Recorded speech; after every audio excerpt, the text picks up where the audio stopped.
সুপ্রিয় দর্শক, আমরা আবারও আসছি আর এক পর্বে। নৌকাটির কাজ সম্পূর্ণ শেষ হয়েছে। এই মুহূর্তে আমরা নৌকার পাশে আছি।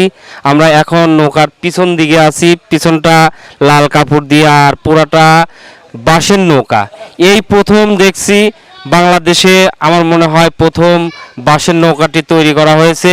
এই নৌকা আর কোথাও আমার জানা মতে আমি কোনো ডিস্ট্রিক্টে এবং কোনো রাজধানী এবং দেশের বিভিন্ন স্থান থেকে লোক এসে দেখে যাচ্ছে। নৌকাটি এক চুল পরিমাণ কাঠ ব্যবহার করা হয় নাই, সম্পূর্ণ বাঁশ দিয়ে এই নৌকাটি ব্যবহৃত হয়েছে, তৈরি করা হয়েছে। আর আমাদের যে নৌকাটি সম্পূর্ণ কাজ করেছে তার নাম মোহাম্মদ হাফিজুর রহমান। তার নাম হাফিজুর রহমান হাফিজুল। সেই নৌকাটি সে এক হাতে সব কিছু তৈরি করেছে। যাই হোক, সামনে আগামী শনিবারের দিন নৌকাটি নদীতে নামবে।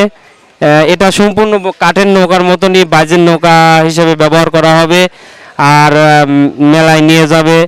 এটা অর্থনৈতিক দিক দিয়ে অনেক টাকা পয়সা খরচ হয়েছে। আমি মাননীয় সংসদ সদস্যকে বলবো এবং মাননীয় দেশনেত্রী শেখ হাসিনাকে বলবো নৌকাটির প্রতি দৃষ্টি দেওয়ার জন্য।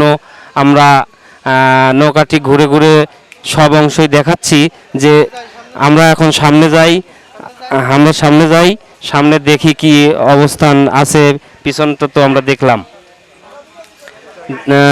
দেখা যাক। আমরা এখন নৌকাটির পাশে আছি। অনেক জনগণ সমাগম হয়েছে, সবাই দেশান্তর থেকে এসে দেখে যাচ্ছে।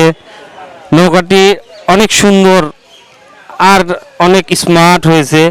রংটা সবুজ, লাল সবুজের মাঝে বাংলাদেশ পতাকার মতনই আর কি। বাইরে সবুজ অংশ, ভিতরে লাল অংশ দিয়েছে। সামনের অংশ গোলাইটা লাল এবং পিছনটা লাল, মাঝখানে সবুজ। আমাদের জাতীয় পতাকা যেরকম প্রায় ওই রকমই হয়েছে। এখন আমরা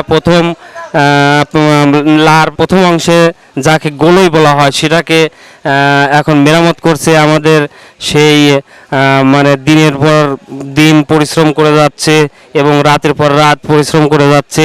যার মেধা, যার ইয়ে দিয়ে আর কি এই নৌকাটা তৈরি করা হয়েছে। আমরা সেই মিস্ত্রির সাথে, যাকে মিস্ত্রি বলা হয় বাংলা ভাষায়, আমরা তার সাথে কথা বলি, দেখি তার বক্তব্য কি বলা হয়।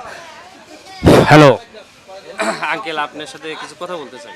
হ্যাঁ, কি বলতে চান বলেন। আপনি এই নৌকাটা তৈরি করার কি জন্য তৈরি করেছেন?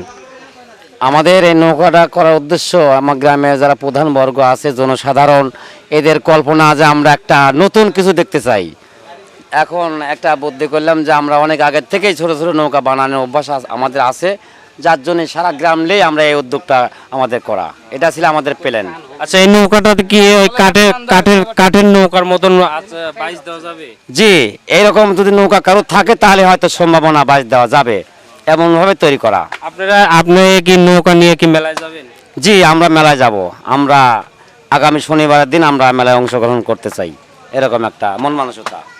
ঠিক আছে। এই নৌকাটা পানি ওঠার কোনো সম্ভাবনা নেই?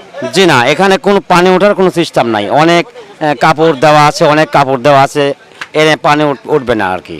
নৌকাটা কি শুধু বাঁশ দিয়েই তৈরি করা? হ্যাঁ, শুধু বাঁশ আর সুতা, আর কিছুই নাই, শুধু বাঁশ আর সুতা। ঠিক আছে, আপনাকে ধন্যবাদ আপনার মেরামত এবং বুদ্ধির জন্য। আপনাকে অশেষ ধন্যবাদ। দেখা যাক আমরা কিছু সাধারণ লোকের সাথে কথা বলি। আচ্ছা ভাই, এই নৌকাটা আপনার কাছে কেমন লাগছে? আমার কাছে মোটামুটি ভালো লাগছে, খুব সুন্দর লাগছে। দর্শক ভাই, আপনারা এই নৌকাটা দেখে কি খুশি হয়েছে? হ্যাঁ, খুশি হয়েছি তো। আচ্ছা ভাই, হুজুর ভাই, আপনি কোথা থেকে আসছেন? আমি শিবপুর মাদ্রাসা থেকে আসছি।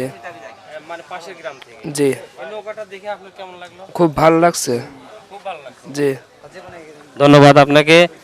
আচ্ছা, আমরা পাশে আরেক ভাই পেয়েছি, তাকে জিজ্ঞাসা করলাম যে আচ্ছা ভাই, নৌকাটা দেখতে আসছেন আপনি কোন গ্রাম থেকে? সেন গ্রাম থেকে। মানে এই গ্রামের পাশের গ্রাম? জি। আপনি নৌকাটা দেখে কেমন লাগছে? খুব ভালো লাগছে ভাই, অনেক আনন্দ লাগছে। অনেক আনন্দ লাগছে। আচ্ছা, যাই হোক, ধন্যবাদ আপনাকে নৌকাটিকে দেখার জন্য।